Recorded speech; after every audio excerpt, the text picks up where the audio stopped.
Hello students. Part 3 of this book is essentially about leading in general. It talks about different types of leading. Chapters 8, 9, and 10 are going to focus on some of the key aspects of leading people in organizations, including leading teams and change and developing leaders. Chapter 8 essentially is going to really give you an overview of the evolution of participation in leadership. And it's going to talk about things such as delegation and the concept of self-managed teams and self-leadership and formalized and informal teams. So we're going to talk a lot about the benefits of teams, as well as some of the things that could go wrong with teams as well, like dysfunctional teams, things we should avoid. We may even look at a couple of different companies here as well.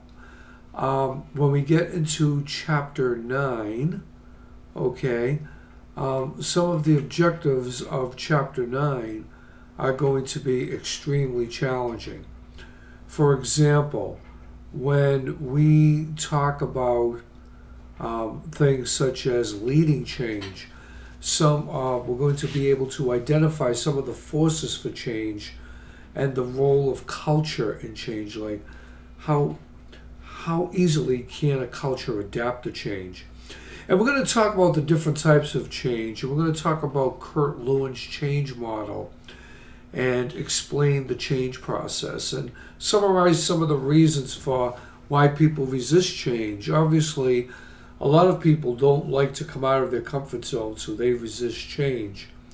And what are some of the practices we're going to need to lead change? What type of creativity are we going to need? What type of emotional intelligence do we have?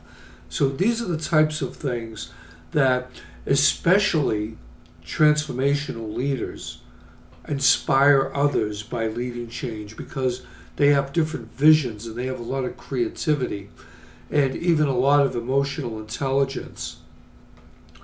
Then finally, in chapter 10, which is going to be really interesting, is we're going to essentially talk about some really important stuff, and that is developing leaders. What are the elements of developing a leader? How do we, do we mentor someone? Do we just see them developing and, we want to be their cheerleaders and get them to develop even more? And we're going to talk about some of the methods we use in leadership development and some of the benefits and disadvantages of different types of methods for leading and developing leaders. We're going to look at how culture, again, plays a role in developing leaders. And what type of a person are we looking for to lead change? So these are all the things that we're going to be talking about in this third part, chapters 8, 9, and